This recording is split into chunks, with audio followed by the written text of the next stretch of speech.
Guys, good morning guys. Nga napunta sa atong farm guys.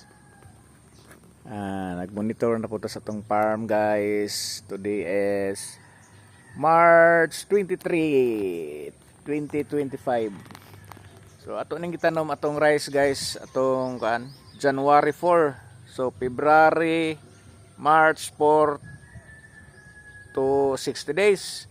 24 karon. So pa ni guys. 89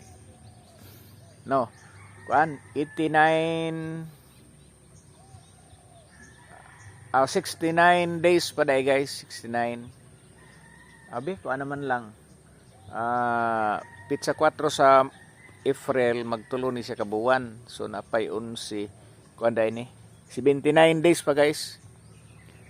79 days pa atong rice.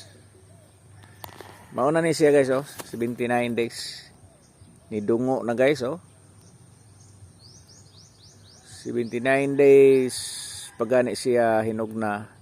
Kuan man ni siya nga variety guys, 436. Atong tanawon dito sa kilid sa pilapil guys. Guys. Hinog na siya guys,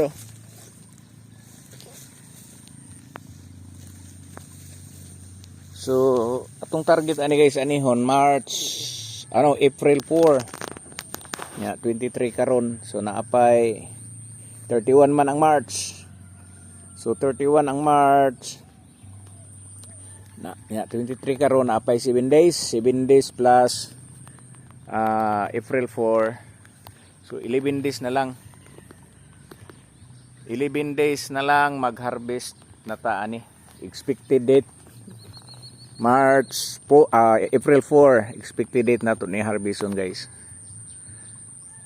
Pero kung mas mapaspas pa siya kahino guys, basig di na nato ipaabot og April 4. Basta kay atong expected ani kay 3 months man ni April 4 ni. Ang atong black rice guys, to ara dito guys, to dito.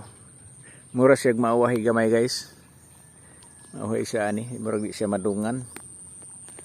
So diha lang sa ta guys. Namta karon. Kuha tagbutong guys. Kuha tagbutong ron guys na guys, Pabugnaw guys. Kuha na tong oras karon is 9:45. Mga 10 o'clock guys. Or 10:30 ato na puntag barangay Banagbana guys, kay magatinta og barangay assembly. So natunong man ang barangay assembly ang mga assembly sa barangay guys. So ato lang silang aton guys, serbisyo publiko. Gaina patang kadlawon gani guys, nakauli gikan sa atong gitambungan nga ika napulo ka National Executive Board meeting ug ika 5 years nga convention sa PIPSIA. So diha sa ta guys, good morning.